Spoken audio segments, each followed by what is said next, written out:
ಅಣಕು ನ್ಯಾಯಾಲಯ ಅಂತಕ್ಕಂಥದ್ದು ಒಂದು ಕೇವಲ ಒಂದು ಸ್ಪರ್ಧೆ ಅಲ್ಲ.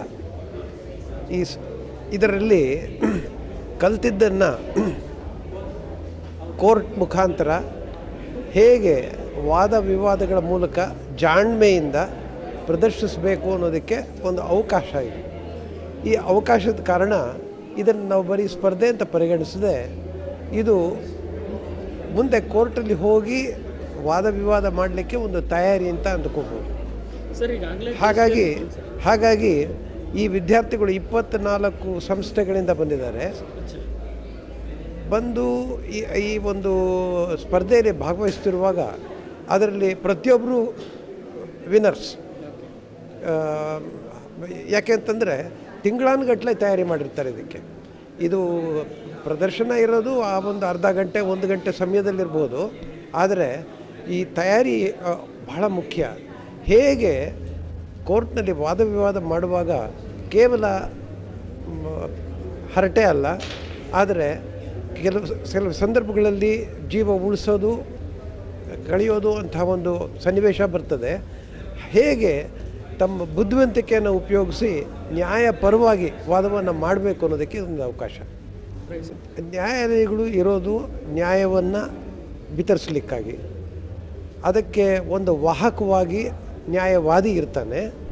ಆ ವಾಹಕ ಎಷ್ಟು ಪರಿಣಾಮಕಾರಿಯಾಗಿ ವಾದವನ್ನು ಮಂಡಿಸಿ ನ್ಯಾಯವನ್ನು ದೊರಕಿಸ್ಕೊಡ್ತಾನೋ ಆ ರೀತಿಯಲ್ಲಿ ಮಾತ್ರ ನ್ಯಾಯ ಸಿಗ್ತದೆ. ಆದ್ದರಿಂದ ಈ ಒಂದು ಜಾಣ್ಮೆಯ ಅಂಶ, ತಿಳುವಳಿಕೆಯ ಅಂಶವನ್ನು ಭದ್ರ ಮಾಡ್ಕೊಳ್ಳೋದಕ್ಕೆ ಇಂತಹ ಮೂಟ್ ಕೋರ್ಟ್ಗಳು ಅನುಕೂಲ ಆಗ್ತದೆ, ಅವಕಾಶ ಕೊಡ್ತದೆ. ಅದನ್ನು ಹೆಚ್ಚು ಬಳಸ್ಕೋಬೇಕು, ತಮ್ಮ ತಯಾರಿಯನ್ನು ಮಾಡ್ಕೋಬೇಕು.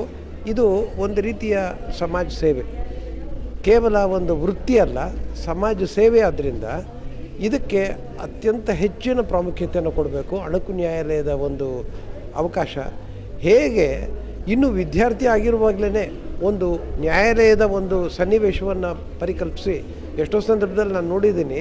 ಆ ಚರ್ಚೆಗಳು, ವಾದ ವಿವಾದಗಳು ಯಾವ ಮೇಲ್ಮಟ್ಟದಲ್ಲಿರುತ್ತೆ ಅಂದರೆ ಕೋರ್ಟ್ನಲ್ಲೇ ಇರೋದಿಲ್ಲ. ಆದ್ದರಿಂದ ಇದು ಬೆಸ್ಟ್ ಪ್ರಿಪ್ರೇಷನ್ ವಿದ್ಯಾರ್ಥಿಗಳಿಗೆ. ಇದನ್ನು ಆದಷ್ಟು ಹೆಚ್ಚು ಅದರಲ್ಲಿ ಇನ್ವಾಲ್ವ್ ಆಗಿ ಬಳಸ್ಕೊಳ್ಳಿ. ಸುಮಂತ್ ಕುಮಾರು, ನಾನು assistant professor of law BMS college of law ಅಲ್ಲಿ. ಈ competition BM Srinivasaiah 11th moot court competition ನಮ್ದು ಆಗ್ತಾಯಿದೆ 2026. ಇದರಲ್ಲಿ 24 ಟೀಮ್ ಇದ್ದಾರೆ. 24 ಟೀಮ್ ಪಾರ್ಟಿಸಿಪೇಟ್ ಮಾಡ್ತಾ ಇದ್ದಾರೆ ಆಲ್ ಅಕ್ರಾಸ್ ಇಂಡಿಯಾಯಿಂದ. So it is truly a national competition and we wish to expose all of the students to certain key areas of the law, that is the ability to do research, drafting and counseling. These are the main aims of the competition, to enhance the skills of the participants. That what is the future this event? How it is helpful for the students? This event, it provides practical skills. ಅಂದರೆ ಇದು ಕೋರ್ಟ್ಗೆ ಹೋಗುವಾಗ ಸ್ವಲ್ಪ skills ಬೇಕಾಗಿದೆ. ಆ skills ನಾವು class ರೂಮಲ್ಲಿ ಸ್ವಲ್ಪ ಕಷ್ಟ ಆಗುತ್ತೆ ಹೇಳ್ಕೊಡೋಕ್ಕೆ. ಬಟ್ ಆ ಸ್ಕಿಲ್ಸ್ ಹೇಗೆ ಗೇನ್ ಮಾಡೋದಂದರೆ ಥ್ರೂ ಎಕ್ಸ್ಪೀರಿಯನ್ಸ್. ಈ ಕಾಂಪಿಟೇಷನ್ ಏನಂದರೆ ಪ್ಲ್ಯಾಟ್ಫಾರ್ಮ್ ಕೊಡುತ್ತೆ ಸ್ಟೂಡೆಂಟ್ಸಿಗೆ.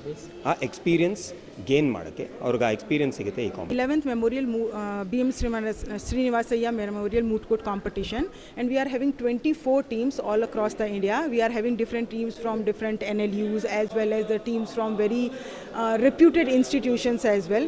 There they are coming and they are learning different mooting skills, the research skills, and definitely they are going to help if they are going in the litigation as well as this they are going in the academics as well as they are going for any judicial exam and any other exam.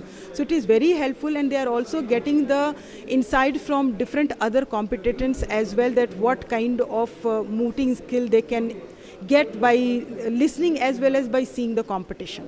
Okay. In future coming days, how it is the connect the party both side and see sir, in future it is very much important because they are pursuing law. So after doing law, they will go for the litigation, they will go for judicial exams as well as maybe they are going to be the academician as well.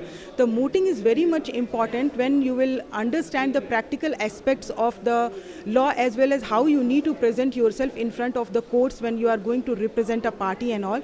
For that reason mooting is very much important. So by involving in this this kind of competition, they will learn what are the practical skills of mooting as well as researching. Okay, good evening. My name is Dr. Pratibha Singh.